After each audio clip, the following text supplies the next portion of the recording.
Hey Gemini, welcome to April. So Gemini, your ruling planet Mercury is in its retrograde this month. Thank goodness it will not be there too long, okay? So by the 6th of the month, Mercury will go direct because it's been in retrograde since March 14th. Now, it started in that 9 degrees of Aries and it went back to 26 degrees Pisces. So on April 6th, it will begin moving forward, coming back over from 26 degrees Pisces back to 9 degrees Aries until April 25th. Once we get to April 25th, we'll move into new territory. It's like we've been moving over the same old ground.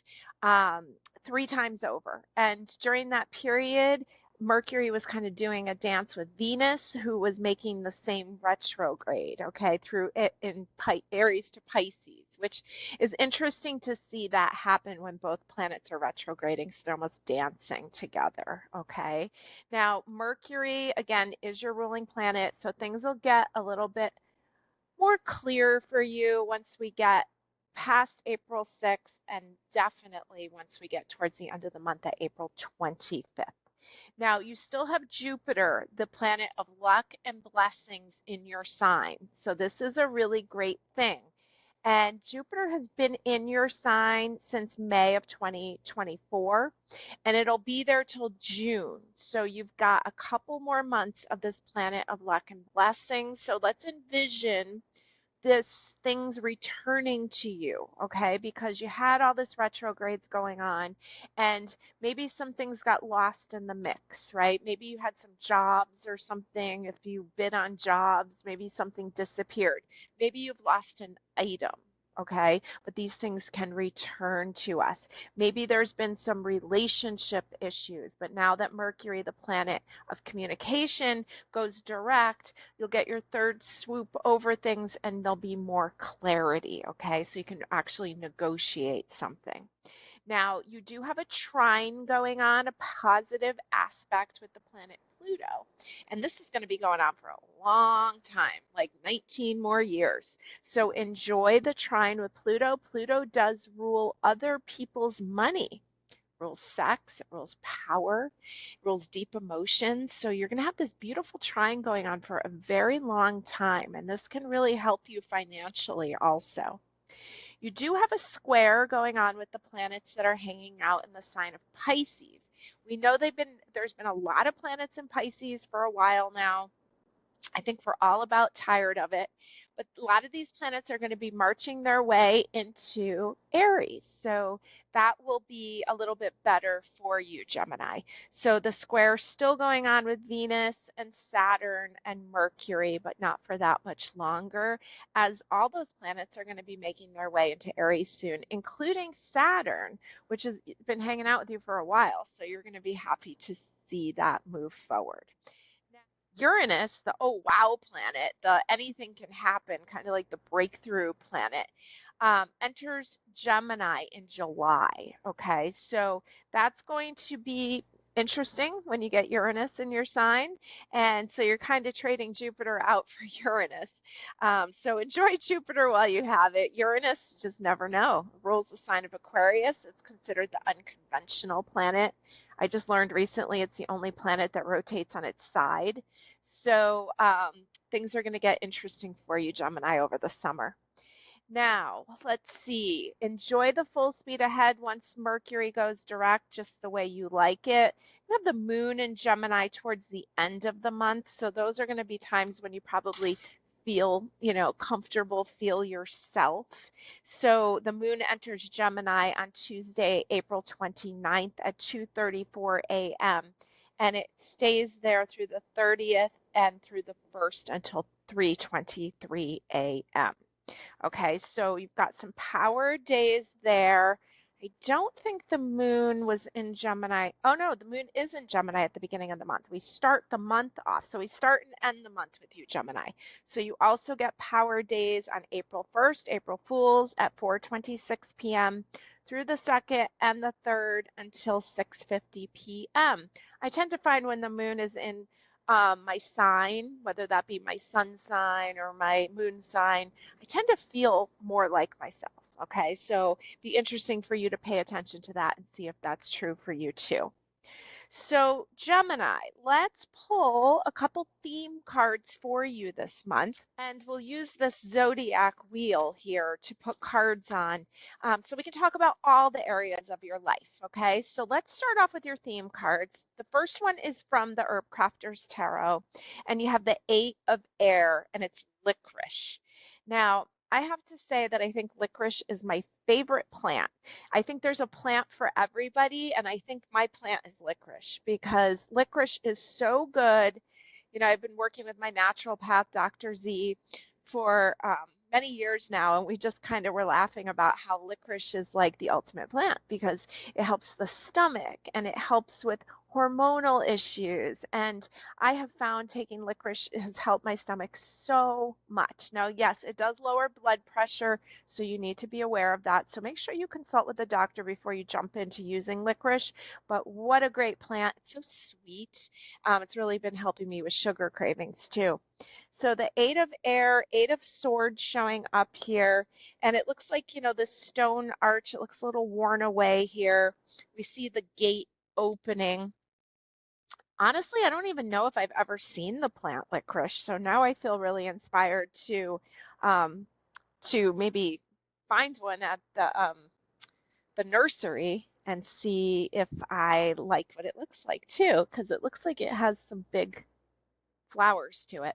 Okay, so let me give you a little information about licorice. Licorice. Know your limits and respect them. Proclaim your truth. Walk out through the gate. Okay, so it says there's licorice plant stands in the foreground of an old garden. It is wild and needs to be cut down. The broken down wooden gate swings open at a small gust of wind, revealing the wide open meadow. What holds us back is not always clear. Are you feeling fenced in by circumstances in your life? Staying isolated seems safe, but like this overgrown garden, it could become a prison of your own making. Know your limits. There is no shame in saying no. Constant internal dialogue may have silenced you, but your body can no longer hold that story inside. Take responsibility for your thoughts and clear a path to freedom. Licorice heals the vocal cords. Learn something new again. Speak your truth loud to others. It will give you power. A power shared is power multiplied. Licorice medicine is soft and sweet. Be kind to yourself as you meet your boundaries head on. So interesting. I think licorice is one of the ingredients in throat coat tea, or I think it's licorice or fennel, and I think that they're a plant that's related. And I love that tea. It's so soothing. So Eight of Air. So licorice is traditionally the Eight of Air, which is traditionally the Eight of Swords, which is about feeling stuck or feeling contained. And so this card is asking you to move forward and to move forward from those thoughts and to be sweeter to yourself. Now let's see what your next card is. We've got the High Priestess here from the Animal Totem. And she is some kind of poisonous spider. I'm forgetting the kind of spider she is right now. Not a tarantula, but one of those other really intense spiders. So, but she's the high priestess. And so she knows her power and she knows how to use it properly, right? And so she is card number 2. She's the divine feminine. So got a lot of feminine power here, and it's asking you to be kind to yourself, move forward, step into your power, use it properly, right? Don't use it to hurt people. Use it to connect and to hear your inner voice clearly and to sort through the nonsense talk. Because the Eight of Swords sometimes can be nonsense talk, like we absorbed a bunch of like TV commercials and things about things like we think we're supposed to look one way or think we're supposed to do something. And the High Priestess wants you to stay true to yourself. Now, you've got the Ace of Swords, Ace of Athams here. There's dandelions shooting up. We know we're going into spring. We're going to see a lot of dandelions soon. And the Ace of Swords shows as a new thought, okay? And the Eight of Air was asking you to speak up for yourself. So here you are speaking up for yourself, but after you've examined your feelings, because the high priestess is often seen kind of in silence because she has to hear the voice, process the information. So make sure you do that before jumping into speaking. Okay, we know Mercury, your ruling planet, is retrograde. You can get yourself into trouble right now if you like get into a big fight with somebody, because we're going to revisit it. So choose your words wisely. Get ready to speak, maybe even just writing things down, getting ready to share what you're going to say. Ace of Swords. Now, I picked one Osho Zen Tarot. I use this tarot deck as an oracle because I find it a little confusing. But you got number 10, and it says, "We are the world." I think this is supposed to be the world card, but there is unity here, and there is global unity. Don't we wish we had that? And so there's a connection here. So you see that you're connected. If you're feeling alone, because the first card was saying something about feeling alone, remember that we are connected. I know it sounds cheesy, but we really are. Okay, this is going into the back. And those are your themes for the month, okay? So we'll just kind of leave those in the background. And what we're going to do now is we're going to put a card into each house for you for the month of April. Okay, we're starting off with the first house. The first house is Aries house. This is the house of your childhood. This is the house of like the brain developing, the heart developing, right? Showing up in the world. Has to do with your public image. And you have the Hermit card here. And from this, it says use usnea, I don't know that plant. Let's see what the book has to say about that. We do know the Hermit is the card of the year this year because 2025 equals 9. So you're starting off with power here with the card of the year. Now the book says, "Withdraw into sacred solitude, gather treasures from the darkness, emerge with light." Now, this plant, Usnea, I don't know if I'm saying it right. Rose hips, cottonwood twigs, dandelion roots, pine cones, crows, gull feathers are tucked in. There's crystals.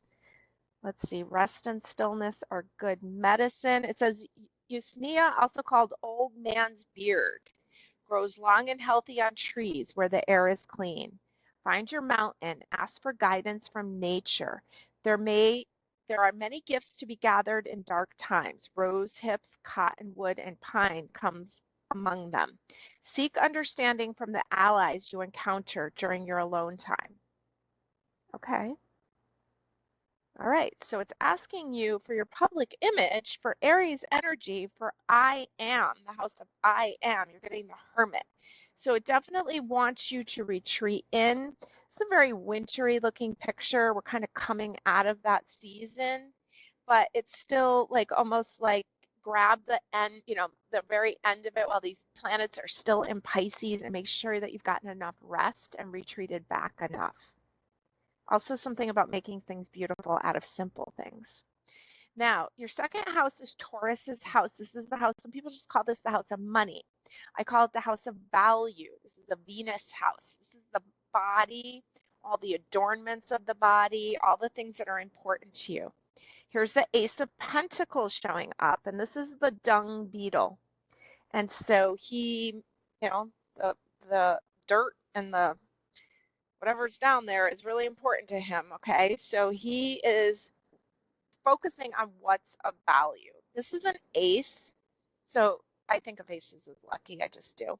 So you've got an ace in your house of finances, of value, of money, and it's pentacles, which is actually something literally of value, okay? So pretty good stuff there. It's very springtime-like, where the first house you had like really winter energy. So right around this period when we're starting to be, it's almost like saying be resourceful, use what you have, right? The wreath was made out of all things that were out there. The dung beetle is working with the dirt on the ground. Okay, so maybe this is a year for gardening for you. Maybe this is a time for just simplicity. Okay, now, but with an ace in the house of money, it might not be that simple. It looks like you might have some good monies coming in. Okay, now the third house is Gemini's house. This is your house. This is the house of communication. but it's also the house about how you think. And it has a lot to do with the people around you because Gemini rules your environment and your local community. And you have the Knight of Athens, which would be the Knight of Swords, which would be you. Okay, it's full speed ahead. Holding that sword, you have the other sword up here, straight up, just the way he's holding it. So you might have some really great ideas that you want to put out there. Just remember the timing. Timing is everything. Now, the fourth house is the house of the home. It's Cancer's house. It's ruled by the moon. It has to do with your root chakra and how you nurture yourself. And you've got the Three of Pentacles here. Didn't I just say something like maybe this is your year to garden? She's building I forget what those things are called, but you grow flowers up them, right? So she's building that. And so maybe maybe there's some building going on in the home, or maybe you really are going to do, planting a big garden this year. But Three of Pentacles is really about collaborating with others, okay? So not having to go it alone. Now, the fifth house is Leo's house. It's a house of fun and creativity and romance and children because it's the joy of their heart. And you've got the Two of Cups here. So you got a relationship number showing up in the house of romance. You see a little crab there, and we know that's a symbol for Cancer. And so these cups are falling over, but this little crab is crawling around down there. This is a really, I sometimes think of this card as a love card even more than the Lovers. Okay, there's an opportunity for emotional connection in your house of fun. Maybe even a Cancer person may be involved in this also. Now we move into the sixth house, and the sixth house is Virgo's house of health and routines and habits and schedules and contribution to the world. And you have the Ace of Wands. So this is your second ace that's shown up. So you've got some newness there, some fresh energy in the sixth house and also in the second house. So this could be new opportunities.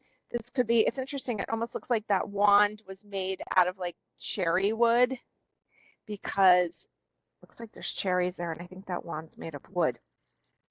So I keep getting like this resourceful vibe, like you're using what you have, but this is an ace, so it's pretty lucky, okay? Now we move into the seventh house, which is Libra's house, and this is the house of relationships and legal matters. And you have another ace. This is the Ace of Water. So you have earth, fire, water. Lots of newness. And what's more new than Aries, right? It's first house of the zodiac. And so this is Ace of Water, plantain. It says, follow your heart. Trust your instincts and intuition. Your capacity for love is limitless. Limitless. What a great position to have limitless love in the house of relationships, a Venus house associated with the sign Libra. So it says that a healthy plantain plant is growing along the sides of the river in all directions. The tiny white flower petals form the shape of a halo around each stalk. There's a lot of bees there. So new experiences can cause a wellspring of feelings. Open your heart to spiritual guidance. Take a fresh look at an ancient calling of soul. Plantain is a prolific yet powerful medicine that is easily missed. To embody the love you desire, you may need to see it in a new light. Mixed with a little bit of water, this unassuming weed gently heals wounds and bites and stings. Okay, the part that jumps out to me is the part about almost overlooking it. Okay, it's easily missed. So, and to look at something in the new light. So if you are single, I would take that into account, that you may need to look at someone you already know in a different light because there might be something for you there, okay? An ace in the house of relationships, and not only is it an ace, but it's the Ace of Cups, Ace of Water. That's the cup of satisfaction, and that's a really good house for it to show up in. Now, we move into the eighth house, and literally when I was pulling these cards, card like jumped over to the 8th house. I didn't look at it, so this is my first time looking at it too, but it definitely wanted to be there. This is the house of Scorpio's house. This is the house of taxes, sex, and death. It's a pretty wild house. But remember, it's power. It's death and rebirth. It's sex. It's other people's money. It's combined monies. It's inheritances. It's power. 8th house. And oh, look at this card, the 10 of Swords. Okay, she got a lot of swords going in her heart. All right, so this is air energy. These are all thoughts. Looks like she's obviously feeling pretty heartbroken. You know, this is usually, the swords are usually in a person's back, and I call it the acupuncture card. Interesting how her hand is on that sword, like she put that in there. Um, it looks very dramatic. It's interesting though. Do I see any blood? It's in a field of poppies, but I see no blood.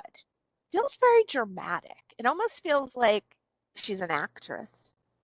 Okay. So, and there's poppies, and poppies, I don't know what poppies, don't they make opium out of poppies? So there's a lot of drama there.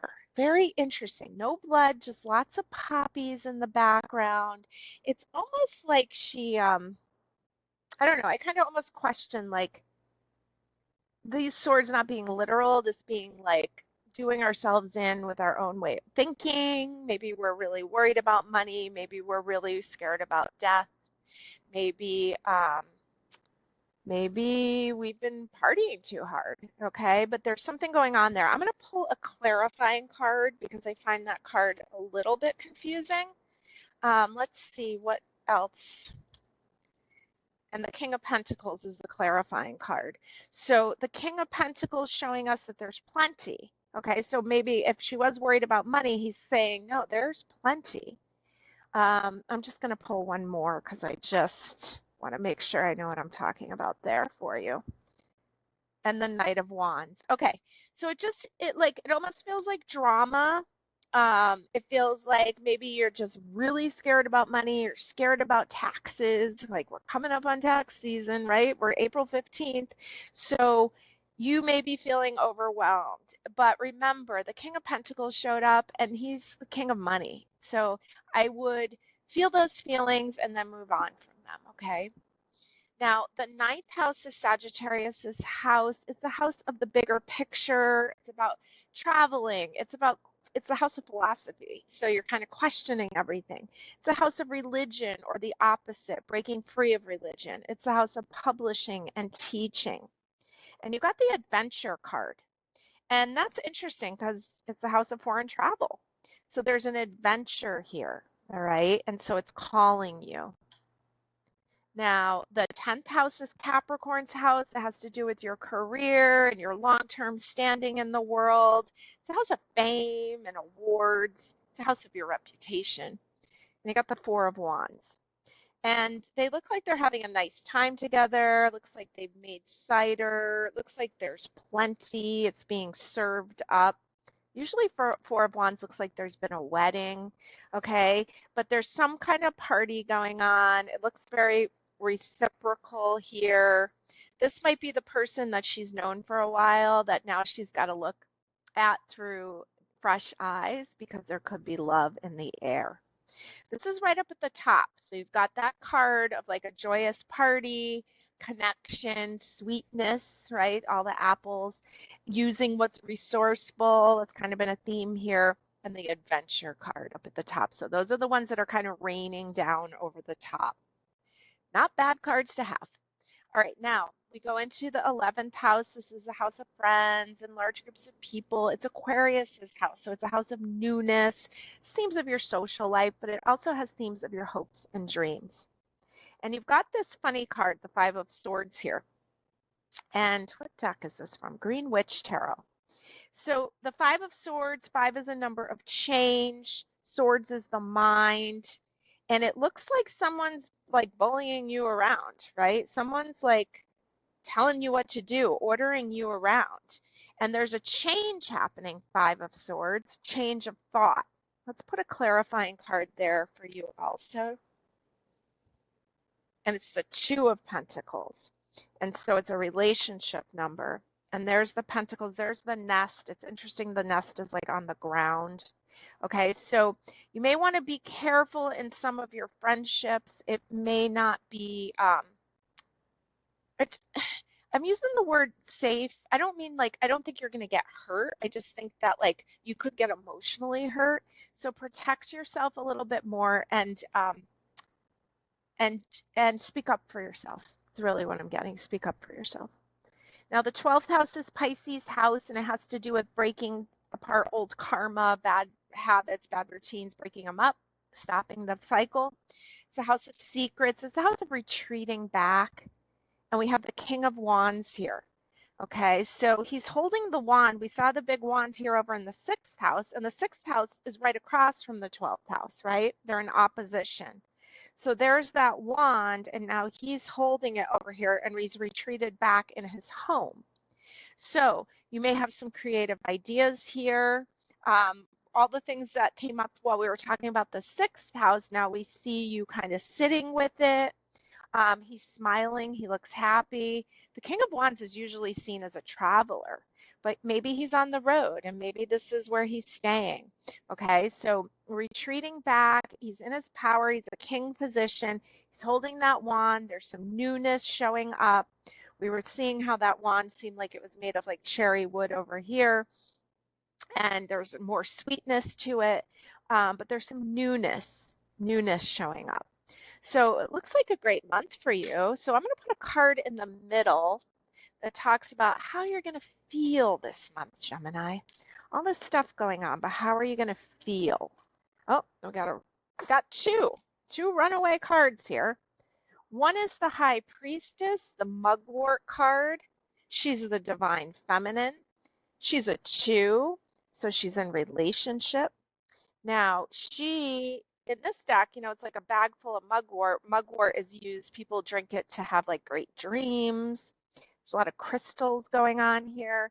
And the High Priestess is when we go quiet down and listen to our inner voice, our inner power, because it's psychic energy. And then the other card that jumped out, now remember the High Priestess is the sign Cancer, ruled by the moon, and then the real moon card showed up, Datura, which I don't know. It looks like a moonflower or maybe like a morning glory. I think they're in the same family. But the book says, face the unknown, enter the luminous darkness, open your eyes to night blooming magic. So it says, Datura has a long history of magic and lore with witches and cunning folk. The potent seeds and flowers have been used by experienced practitioners to induce an alternate states of consciousness. And it says your dreams may be vivid. That's funny. They both have dream themes with mugwort and then with this plant. Okay, so I don't suggest that you go taking any of those plants internally. Mugwort, yes, it's used pretty commonly, but Datura, I do not know. I almost get the impression that it's poisonous, so please don't mess with that. But it is showing you that there's a very vivid dream world, and really about listening to your inner voice and listening to your dreams. I would be keeping a dream log because there's a lot of information coming in. Okay, so it looks like you're going to feel super psychic, which doesn't mean you have to go out and be a psychic. It means you need to listen to that inner voice because it's going to help you and pull you ahead. Now, keep in mind, it doesn't always line up with logic. And you're a Gemini, and Gemini's an air sign, and they're very logical. But don't overlook the feelings and the directions that come through that. All right, I'm going to roll some dice for you. So really, the only major arcana that showed up was in the first house was the Hermit. Right? You got a bunch of aces, which was great to see. And then the only other majors or the really important life lessons cards came up in the first house, the middle, how you're going to feel. And remember, you also had the High Priestess up here. So you got double High Priestess energy this month. It is a 2, so it's a relationship number. And your relationships were looking like there was some good stuff for you. Now let's roll this dice. South Node, Aquarius, 3rd house. That's your house, Gemini. Okay, South Node is the cup of the past. Aquarius is friends. Third house is your local environment, communication. Now remember, Aquarius, we had that where it was like someone was kind of bossing you around. And I said to protect yourself a little bit. So there may be somebody from the past showing up. Maybe you need to speak up. Okay. A lot of times I find during retrogrades that people come from the past show up again. And um, and you almost get a chance to like speak your mind and go over things that happened before.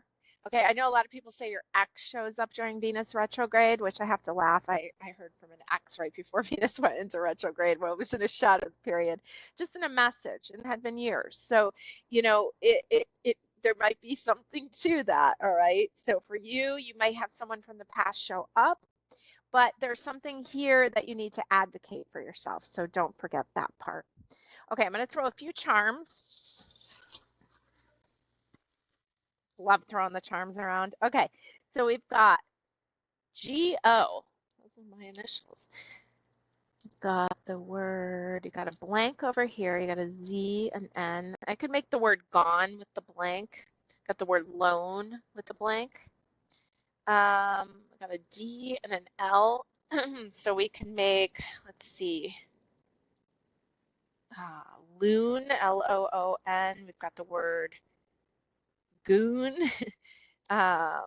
See if you see anybody's initials. We have the word God. We also have the word royalty that fell right here on the high priestess. Okay, royalty. Interesting, we got a hammer right on top of this one where I think she's hammering. Maybe she's sanding, but she's building. So you got a hammer right there. You also got a 4 on top of this Ace of Wands there in the 6th house, 4L. A little turtle up here in the 7th house of relationships. Up here on the adventure card, you have a unicorn. Okay, so this could be like it's like a spiritual adventure, like maybe a really great meditation. Because unicorns, a mythical creature, and so that's an interesting. It's almost like do it your way, do what you want, do whatever adventure brings you joy. What is this a symbol for at the top? That looks like Sagittarius Archer. This is Sagittarius's house. And what else? Anything else? I think that's it. I'm going to give you some power days here for the month. So we already talked about the days the moon's in Gemini, but let's give you some off the dice that you rolled. So you really rolled Aquarius and Gemini. We already talked about Gemini. Let me give you some Aquarius dates. So the moon will move into the sign of Aquarius on Easter Sunday at 7:22 p.m. on the 20th, into the 21st through the 22nd, and into the 23rd at 1:07 a.m. It'll switch signs. So those are power times for you, Gemini. Thanks for joining me.